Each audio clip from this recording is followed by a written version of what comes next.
Good evening all of you. आप लोगों का एक बार फिर से स्वागत है मेरे यूट्यूब चैनल जो है फिजिकल एजुकेशन विद गुरुकुल में।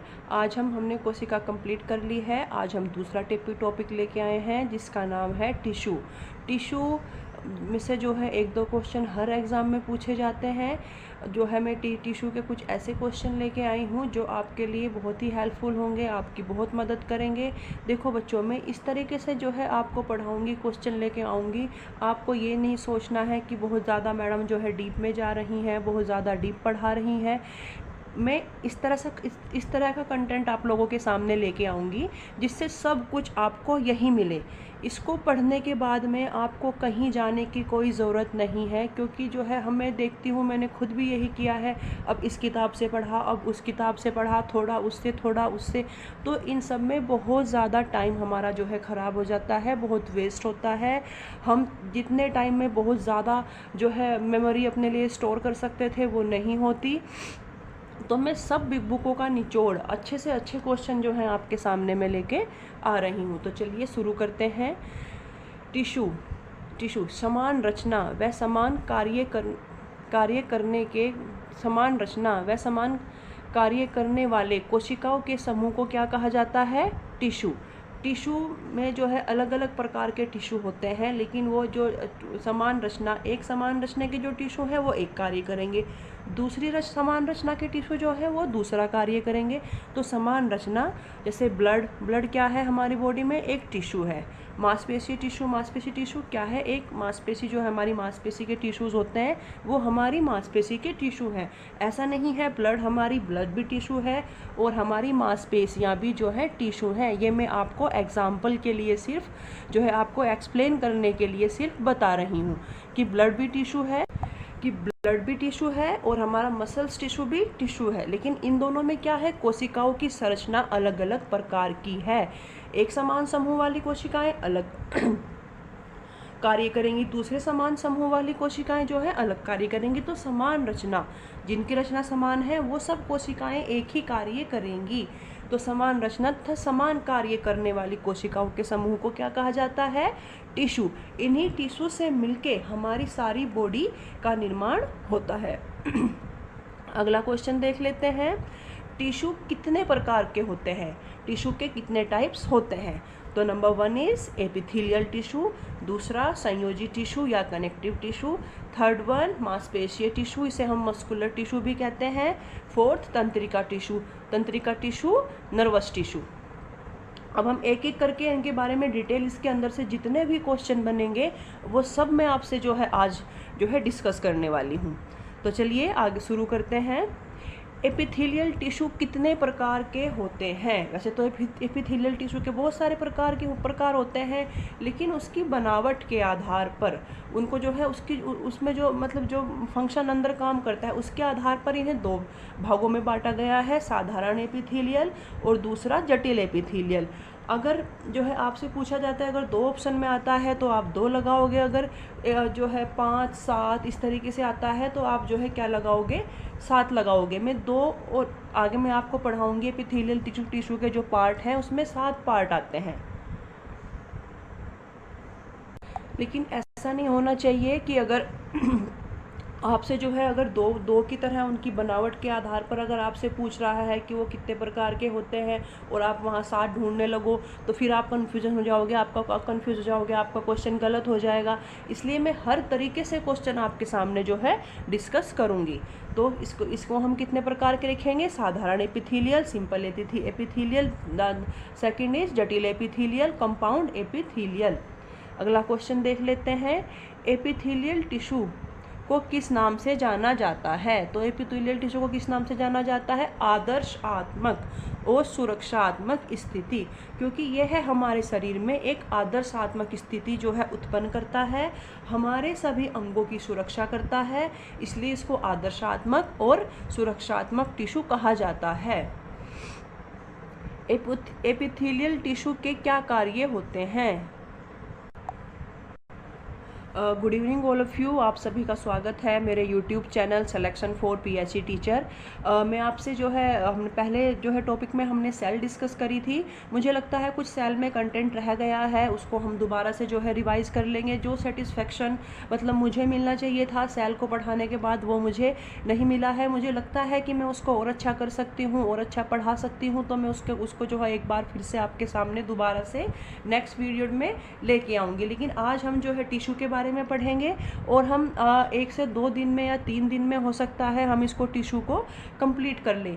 मुझे लगता है कि मुझे आपको इस तरीके से पढ़ाना चाहिए कि ये जो है एक बार अगर आप मेरे साथ जुड़ गए हैं यहाँ पढ़ने के बाद में आपको फिर किसी भी बुक की ज़रूरत ना पड़े, आपको कहीं इधर उधर जाने की, इधर उधर परेशान होने की ज़रूरत नहीं पड़े कि आप आज जो है हमें तो जो है अलग क्वेश्चन मैडम की वीडियो से अलग क्वेश्चन अगर मिल रहे हैं, कहीं दिख रहे हैं, अरे ये तो वीडियो में था नहीं, तो हम तो जो है कैसे क्वेश्चन छोड़ दें हम, क्योंकि एक एक नंबर जो जनरल क्वेश्चन होते हैं वो तो सभी बच्चे कर लेते हैं, लेकिन कुछ सेलेक्टिव जो क्वेश्चन होते हैं जो हमें वो करने हैं। क्योंकि हमें क्या करना है, हमें अपना सिलेक्शन लेना है। इस बार हमें सिलेक्शन लेना है।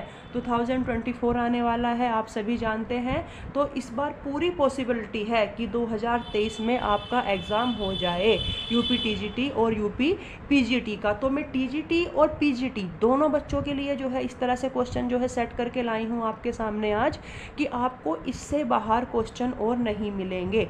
अगर आप मेरे साथ जुड़ रहे हो और सीरियसनेस के साथ आप पढ़ाई कर रहे हो तो आपको कहीं और जाने की ज़रूरत नहीं है। तो चलिए शुरू करते हैं। द फर्स्ट वन इज, पहले हम जो है टिश्यू को डिस्कस करेंगे, तो चलिए देख लेते हैं। मैंने आपको पहले भी बताया है, जो है सेल्स जो हमारी होती हैं उनसे मिलके टिश्यू बनता है, और टिश्यू ही है जो हमारी पूरी बॉडी का निर्माण करता है। ये हमारी बॉडी में अलग अलग तरह के होते हैं और अलग अलग कामों को जो है करेंगे। तो पहले हम इसकी डेफिनेशन देख लेते हैं। तो टिश्यू समान रचना और समान कार्य करने वाले कोशिकाओं के समूह को क्या कहा जाता है? टिश्यू कहा जाता है। समान रचना, हमारे शरीर में जो है number of type of tissues हैं, जैसे लाइक ब्लड अलग हो गया, लिक्विड संयोजी टिश्यू हो गया, और जो है मांसपेशीय टिश्यू हमारा अलग हो गया। ऐसा नहीं है, लेकिन जो ब्लड जो काम करेगा वो काम मांसपेशी भी कर लेंगी। तो मांसपेशी के जो टिश्यूज़ हैं उनकी संरचना अलग है, अलग तरह की कोशिकाओं से मिलकर बनी है। और जो ब्लड है, ब्लड की हमारी जो स्ट्रक्चर है वो अलग तरह की सेल्स से मिलकर बना है। तो समान रचना और समान कार्य करने वाले कोशिकाओं के समूह को, कोशिकाएं जो एक जैसी हैं वो एक जैसा काम करेंगी, दूसरी कोशिकाएं जो समान रचना जिनकी है और वो उसी के समान कार्य करेंगी। तो ऐसी कोशिकाओं के समूह को क्या कहा जाता है? टिश्यू कहा जाता है। अब देख लेते हैं टिश्यू कितने प्रकार के होते हैं। तो टिश्यू यहाँ बच्चों 4 प्रकार के होते हैं। एपिथेलियल टिश्यू, मैंने इसी तरह से अपने नोट्स को तैयार किया है जिससे इंग्लिश मीडियम वाले बच्चों के साथ भी ज़्यादा कोई दिक्कत परेशानी उन्हें ना आए क्योंकि कुछ वर्ड्स ऐसे होते हैं जिसकी हिंदी वो अच्छे से नहीं समझ पाते। सेकंड वन इज़ संयोजी टिश्यू, कनेक्टिव टिश्यू। थर्ड है मांसपेशीय टिश्यू, इसको हम मस्कुलर टिश्यू भी बोलते हैं। फोर्थ वन इज़ तंत्रिका टिश्यू, इसको हम क्या कहेंगे? Nervous tissue. अगला देख लेते हैं, एपिथेलियल टिश्यू कितने प्रकार के होते हैं। वैसे अगर हम एपिथेलियल टिश्यू वो हमारी बॉडी में कहाँ कहाँ पाए जाते हैं, क्या क्या अलग अलग कार्य करते हैं, अगर उस तरीके से हम देखते हैं तो एपिथेलियल टिश्यू के 7 प्रकार होते हैं। लेकिन कुछ विशिष्टता के आधार पर इनको जो है 2 भागों में भी बांटा गया है। अगर आपके सामने आता है, क्वेश्चन आ जाता है कि एपिथेलियल टिश्यू कितने प्रकार के होते हैं, उसमें दो अगर आता है, 2, 3, 4 इस तरह से 5 आता है तो आपको 2 पे टिक करना है। और अगर आपसे पूछता है कि एपिथेलियल टिश्यू के प्रकार में अगर जो है 7, 12, 15 अगर लगाता है तो आपको 7 जो है उसमें टिक करना है कि 7 प्रकार के होते हैं। क्वेश्चन मेरा यही पूरी कोशिश रहती है कि क्वेश्चन किसी भी तरीके से आपसे पूछ लिया जाए तो आपका क्वेश्चन नहीं छूटना है। हमें बिल्कुल इसी तरीके से पढ़ाई करनी है। जो है टीजीटी में 90 के लगभग तो सभी बच्चे कर लेते हैं, 80 तो सभी लगभग कर लेंगे, लेकिन हमें सिलेक्शन लेना है तो हमें 100 क्वेश्चन बिल्कुल करके आने हैं पेपर में। और 100 क्वेश्चन करके आने हैं तो कोई भी क्वेश्चन हमसे बिल्कुल नहीं छूटना चाहिए। आगे देख लेते हैं। एपिथेलियल टिश्यू को अन्य किस नाम से जाना जाता है? उसका दूसरा क्या नाम है? तो दूसरा है आदर्शात्मक।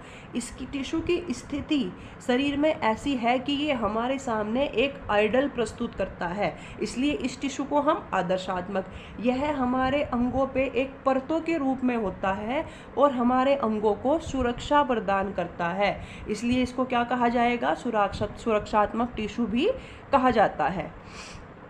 आगे देख लेते हैं एपिथेलियल टिश्यू के क्या कार्य हैं। एपिथेलियल जो टिश्यू है हमारी बॉडी में है, तो ये क्या क्या कार्य करेगा? एपिथेलियल टिश्यू शरीर को सुरक्षा प्रदान करेगा, इसीलिए इसको सुरक्षात्मक टिश्यू कहा गया है। दूसरा अवशोषण करेगा, ऑब्जॉर्व करेगा चीज़ों को। श्रावण करेगा, चीज़ों को जो है बाहर निकालेगा, शरीर से रिलीज करेगा, आदि कार्य करता है। आगे मैं बताऊंगी कि कहाँ कहाँ कैसे कैसे ये जो है अवशोषण कर रहा है, कैसे ये जो है चीज़ों को रिलीज़ कर रहा है, और कैसे ये शरीर को जो है सुरक्षा प्रदान कर रहा है। तो अगर आपसे आता है कि एपिथेलियल टिश्यू के क्या कार्य है, तो आपको 3 चीज़ें बिल्कुल रट लेनी है। पहला है दोस्तों हमारा, पहला है सुरक्षा, दूसरा है अवशोषण और तीसरा है श्रावण। मोस्ट इम्पोर्टेंट तो यही है, आपको इन तीनों को बिल्कुल नहीं भूलना है। एपिथेलियल की बात आ जाती है, सुरक्षा, अवशोषण और श्रावण आदि कार्य ये जो है क्या करेगा? हमारे शरीर में करेगा। अगला क्वेश्चन देख लेते हैं, एपिथेलियल टिश्यू शरीर में कहाँ पाया जाता है? तो एपिथेलियल टिश्यू हमारे शरीर के आंतरिक और बाह्य भागों में परत के रूप में, एक जो है लेयर के रूप में ये जो है उपस्थित रहता है। अगर क्वेश्चन आपसे पूछ लेते हैं कि कौन सा टिश्यू शरीर में परतों के रूप में पाया जाता है, लेयर के रूप में पाया जाता है, तो आपको क्या लगाना है? Epithelial tissue. परतों के रूप में कौन सा टिश्यू पाया जाएगा? परतों के रूप में पाया जाएगा एपिथेलियल टिश्यू। अगला क्वेश्चन देख लेते हैं, एपिथेलियल टिश्यू के शरीर में कैसे कार्य करता है? अब एपिथेलियल टिश्यू हमारी बॉडी में है, तो ये हमें कैसे, हमने तो देख तो लिया, सुरक्षा करेगा, रिलीज करेगा, एब्जॉर्व करेगा चीज़ों को, सुरक्षा करेगा, अवशोषण करेगा और श्रावण करेगा। लेकिन ये करेगा क्या, कहाँ कहाँ? सुरक्षा कैसे? फेफड़ों में जो है, फेफड़ों के जो एल्वियोलाई होते हैं, जो वायु कोश होते हैं, सांस लेने पर वो फूलते हैं। अगर वो गीले नहीं रहेंगे, वो चिपचिपे नहीं रहेंगे, तो जब वो फूलेंगे तो उनमें क्या पैदा होगा? घर्षण, फ्रिक्शन पैदा होगा, तो उन अंगों को नुकसान होने का खतरा ज़्यादा रहता है। तो वो क्या होता है? एपिथेलियल टिश्यू एक तरह से गीला लिसलिसा तरीके का पदार्थ जो है होता है, कोशिकाएं होती हैं इसमें इस तरीके की, जो क्या करता है? हमारे फेफड़ों को घर्षण से बचाता है। दूसरा है अवशोषण। छोटी आंत, एपिथेलियल टिश्यू में जो छोटी आंत में हमारी एपिथेलियल की जो कोशिकाएं होती हैं, वो क्या करती हैं? भोजन को एब्जॉर्व, अपने अंदर समाहित करने का कार्य करती हैं।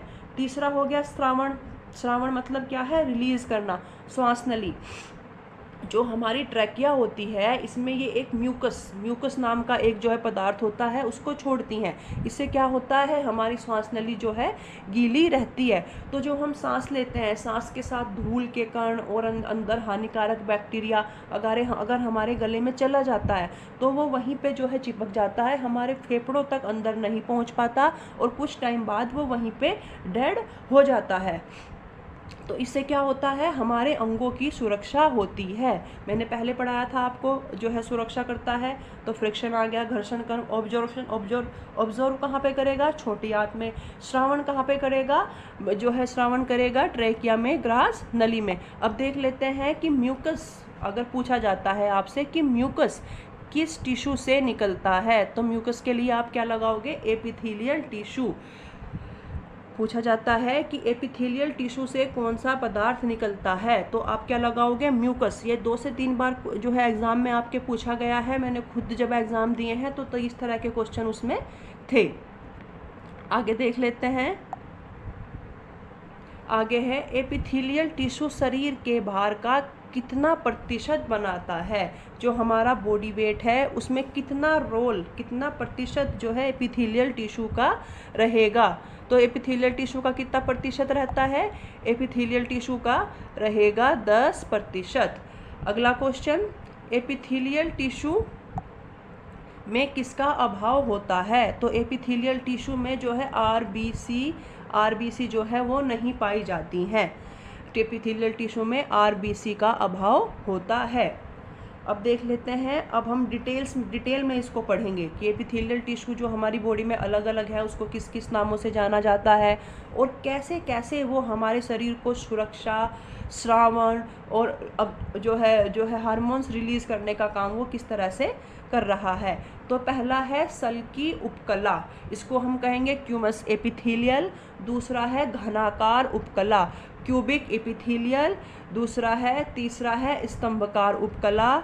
फोर्थ है रोमन उपकला। फिफ्थ है ग्रंथिल उपकला और 6 है संवेदना उपकला और 7th है संयुक्त उपकला। तो पहले हम सल्की क्यूमस एपिथेलियल को देख लेते हैं कि ये क्या है।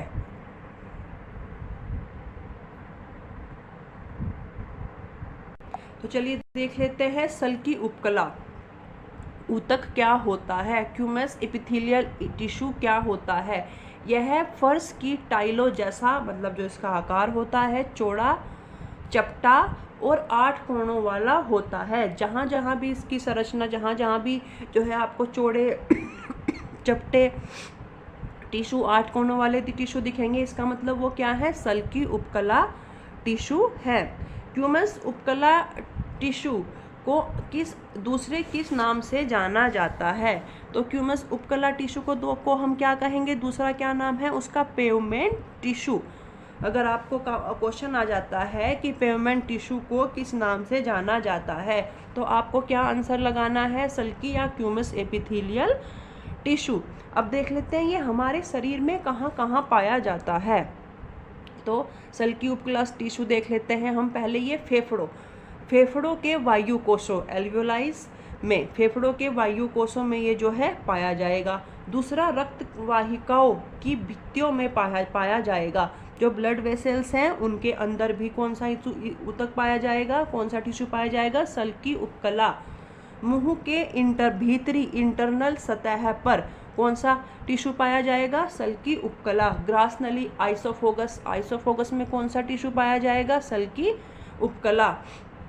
तो एक बार हम इसको फिर से रिवाइज कर लेते हैं, देख लेते हैं। फेफड़ों के वायु कोशों में कौन सा ऊतक पाया जा रहा है, कौन सा टिश्यू पाया जा रहा है, तो सल्की उपकला।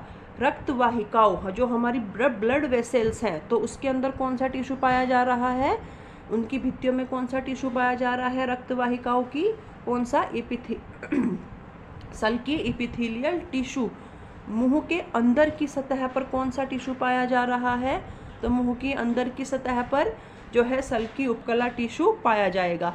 नेक्स्ट ग्रास नली में कौन सा टिश्यू पाया जा रहा है, आइसोफोगस में जो है कौन सा, सल्की उपकला। तो इसको हमें बिल्कुल अभी रट लेना है, फेफड़ों में, रक्तवाहिकाओं में, मुंह के अंदर और ग्रास नली में। बॉडी हमारी है, मेरे पढ़ाने के बाद आप इमेजिन करो और दिमाग में एक बार सोचो कि यहाँ कौन सा है, यहाँ कौन सा है, यहाँ कौन सा है।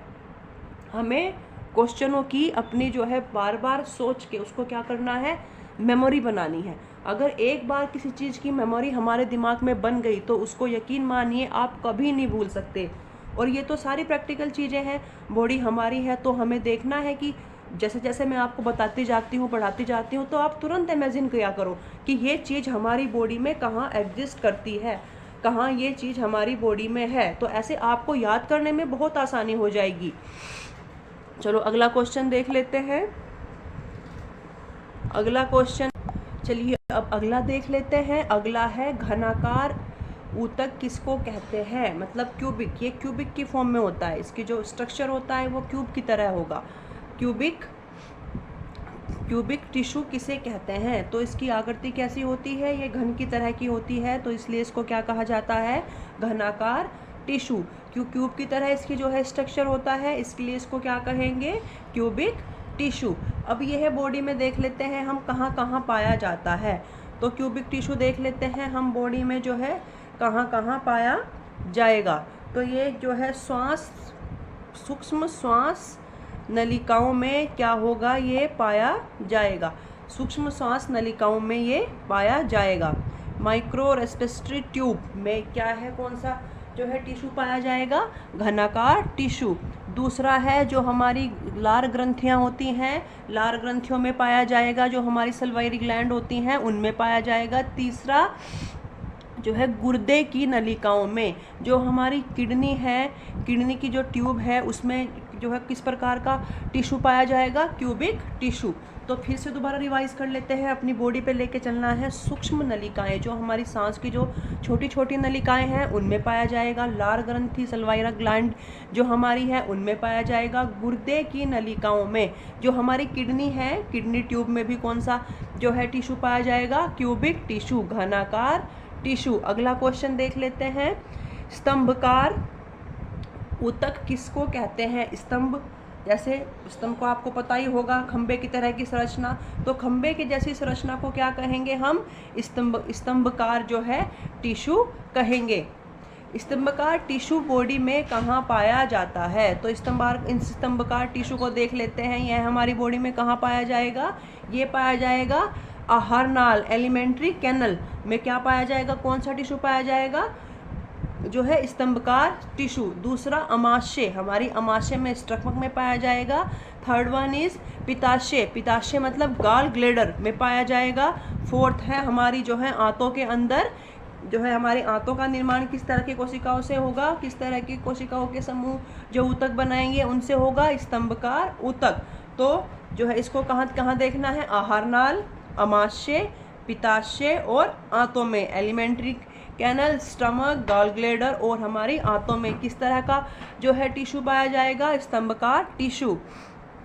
अब अगला देख लेते हैं। रोमल उपकला ऊतक किस प्रकार का होता है? रोम, जैसे रोम किसको कहते हैं? बालों को रोम कहेंगे, तो उसी से लिया गया है ये रोमल। जब स्तंभकार उपकला टिश्यू के ऊपर रोम आ जाते हैं, रोम मतलब बाल उसके ऊपर आ जाएंगे, तो उसका जो है नाम बदल जाएगा और वो क्या हो जाएगा? रोमल उपकला टिश्यू। रोमल उपकला ऊतक किसको कहा जाएगा? जब स्तंभकार टिश्यू जो हमने पहले पढ़ा है उसके ऊपर छोटे छोटे बाल उग जाएंगे तो हम उसको क्या कहेंगे? रोमल उपकला टिश्यू हम उसको कहेंगे। अब हम देख लेते हैं ये हमारी बॉडी में कहाँ पे पाया जाएगा? रोमल उत्कला टिश्यू कहाँ पाया जाएगा? तो आहार नाल में पाया जाएगा। दूसरा हमारी अंडवाहिनी में पाया जाएगा। थर्ड हमारे मूत्रमार्ग में पाया जाएगा। फोर्थ हमारी जो है कहाँ पाया जाएगा? श्वास नली में पाया जाएगा।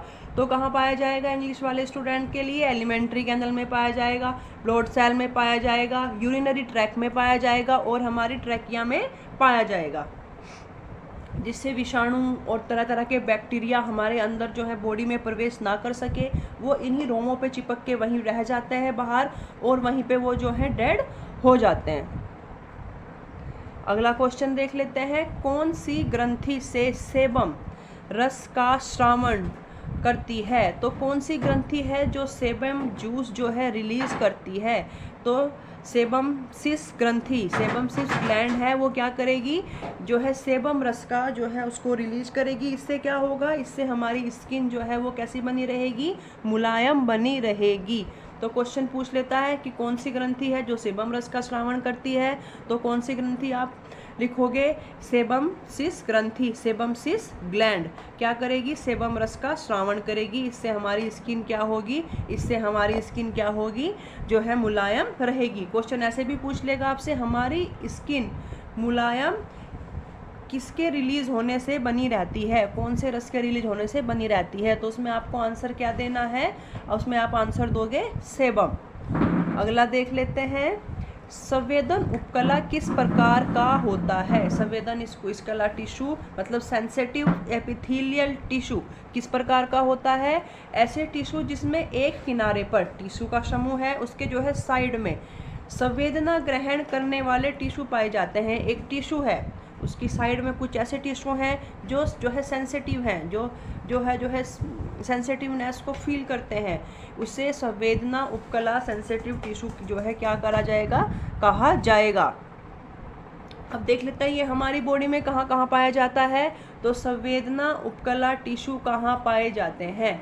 तो जो हमारा नाक है, नाक की श्लेष्मा झिल्ली में क्या पाया जाएगा? हमारी संवेदना उपकला टिश्यू, सेंसिटिव एपिथेलियल टिश्यू पाया जाएगा। जो हमारा जीभ है आपको पता है बहुत सेंसिटिव है, तो हमारी हम जरा सा खट्टा खा लें, जो है मिर्च खा लें, तो वो सब हमें फील होता है। तो हमारी जीभ में भी जो है, जीभ की स्वाद की जो कलियां हैं उनमें भी पाया जाएगा, और हमारी आँख की रेटिना में। तो ये तो 3 है, बाकी बॉडी से बिल्कुल अलग हैं। मैं थोड़ा सा, मुझे लगता है कि बाकी में ऊपर वालों में आपको कन्फ्यूज़न हो जाएगा, लेकिन मैं हर चैप्टर के एंड में जो मैंने आपको पहले पढ़ाया है उसको कुछ इस तरीके से पढ़ाऊँगी और आपको बार बार रिवाइज कराऊँगी, जिससे आप कभी ना भूलें।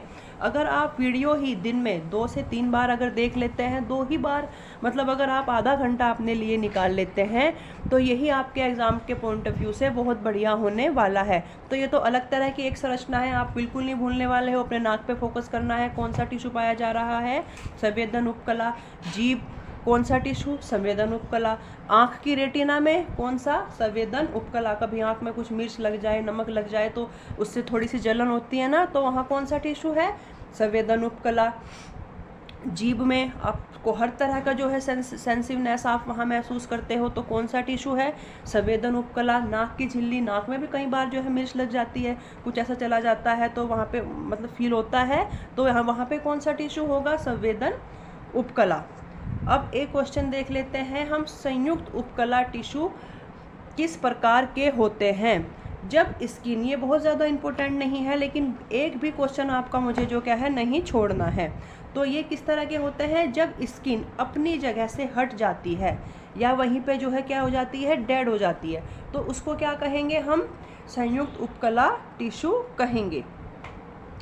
अब ये रोमल का फिर से आ गया, रोमल का पेज जो है वो थोड़ा सा नीचे आ गया था, तो इसको देख लेते हैं। रोमल उपकला टिश्यू का क्या कार्य है। मैंने बताया था जब स्तंभकार टिश्यू के ऊपर बाल आ जाएंगे तो वो कौन सा टिश्यू बन जाता है, रोमल उपकला टिश्यू बन जाता है। तो ये क्या कार्य करेगा, धूलकण तथा विषाणु, जीवाणु को शरीर में अंदर से प्रवेश करने से क्या करता है, रोकता है। वायरस और बैक्टीरिया को हमारे शरीर के अंदर जाने नहीं देता। देख लेते हैं, ग्रंथिल उपकला ऊतक किस प्रकार का होता है। तो जब घनाकार और स्तंभकार ऊतकों के ऊपर ग्रंथियां पाई जाती हैं, 2 टिश्यू हैं हमारे, क्यूबिक और स्तंभकार ऊतकों के टिश्यूज के ऊपर जब जो है हमारी ग्लैंड पाई जाएंगी तो उसे ग्रंथिल उपकला टिश्यू कहा जाएगा, ग्लैंड एपिथेलियल टिश्यू कहा जाएगा। कौन से हैं, घनाकार और स्तंभकार। रोमल कौन से हैं, रोमल कैसे होंगे, स्तंभकार के ऊपर रोम पाए जाएंगे। ग्रंथिल कैसे होंगे, घनाकार के ऊपर स्तंभ पाए जाएंगे। घनाकार और स्तंभकार के ऊपर क्या होगा, ग्रंथियां पाई जाएंगी। तो बिल्कुल भी कंफ्यूज नहीं होना है। रोमल में क्या है, स्तंभकार के ऊपर क्या पाए गए हैं, रोम, और जो है रोमल में क्या है, स्तंभकार के ऊपर क्या पाए गए हैं, रोम, और ग्रंथिल में क्या होंगे, घनाकार और स्तंभकार के ऊपर क्या पाई जाएंगी, ग्रंथियां। तो वो क्या हो गया, ग्लैंड एपिथेलियल टिश्यू। अब ये देख लेते हैं कि ये क्या कार्य करता है। यह शरीर में यह विभिन्न प्रकार के रसों का श्रावण रिलीज करता है। जीभ में लार रिलीज करेगा, अमाशय में स्टमक में पाचन रस को रिलीज करेगा। तो स्टमक में कौन सा पाचन रस रिलीज होता है, HCl, हाइड्रोक्लोरिक अम्ल। इसको आपको बिल्कुल नहीं भूलना है। ये एक बहुत इंपॉर्टेंट जो है जूस है जो हमारे खाने को पचाने में मदद करता है। तो ग्रंथिल को तो आप यही देख लो क्या करेगा, ये रस निकालेगा। तो रस कहाँ कहाँ निकल रहा है, हमारी जीभ से लार्वा के रूप में निकल रहा है। तो ये कौन काम कर रहा है, यहाँ कौन सा टिश्यू काम कर रहा है, ग्रंथिल एपिथेलियल टिश्यू। दूसरा हमारी जीभ, अमाशय से कौन सा रस निकल रहा है। तो ये दोनों आपको बिल्कुल याद रहने वाले हैं। 2 ही जगह है, हमारी लार में और हमारी अमाशय में। कौन सी ग्रंथि पसीने का श्रावण करती है, मतलब पसीने को रिलीज करती है। तो कौन सी लिखेंगे, एक्रीन ग्रंथि, एक्रीन ग्लैंड। एक्रीन ग्लैंड जो है वो क्या करेगी, हमारे पसीने को निकालेगी। तो आज आपके लिए सिर्फ इतना ही, एपिथेलियल टिश्यू ही मैंने आप कंप्लीट करवाया है। तो आज हम इतना ही करेंगे। हमने एपिथेलियल टिश्यू लिया, हमने बताया कि टिश्यू मतलब क्या है, कैसे कार्य कर रहा है। तो आज हम एपिथेलियल ही बस कंप्लीट करेंगे। आप इसको एक बार देख लेना, आप इसको रिवाइज कर लेना। मैं ये समझाने की फॉर्म में इसलिए आपको डिटेल में बताया है, आपको कोई कन्फ्यूज़न ना हो, कोई आपको ये बिल्कुल रट जाए। मैं कोशिश करूँगी इस तरह का कंटेंट लाने की कि भी ये कहाँ है, कि बिल्कुल बिल्कुल वन लाइनर, आपका बिल्कुल भी एक भी सेकंड जो है जो ख़राब ना हो, और आपकी एग्ज़ाम की तैयारी भी जो है वो बहुत अच्छे से हो जाए। तो अगली वीडियो में हम अगला जो है टिश्यू कंप्लीट करेंगे, अगला उत्तर कंप्लीट करेंगे। आई होप ये वीडियो आपको पसंद आई होगी, और जो है आप मेरी वीडियो को शेयर करें, सब्सक्राइब करें और जो है लाइक करें, जिससे मुझे मोटिवेशन मिलता रहे आगे जो है वीडियो बनाने का। मैंने पिछले वाली जो है जो वीडियोज़ हैं उनका लिंक वीडियो के डिस्क्रिप्शन में दे दिया है, अगर आप चाहें तो वहाँ से सेल वाली वीडियोज़ जाके देख सकते हैं। ठीक है, ओके, बहुत बहुत धन्यवाद। अगर आपको इसकी वीडियो की PDF चाहिए, आपको बिल्कुल भी नोट्स भी बनाने की मेरे साथ ज़रूरत नहीं है। मैं इसकी PDF में, इसीलिए मैं आपको वाइट बोर्ड पे भी पढ़ा सकती थी, लेकिन उसको क्या होगा, उसमें 1 घंटे की वीडियो, आज का वीडियो आधे घंटे की है, तो नोट्स बनाने में हमारा पूरा आधा घंटा लग जाता है।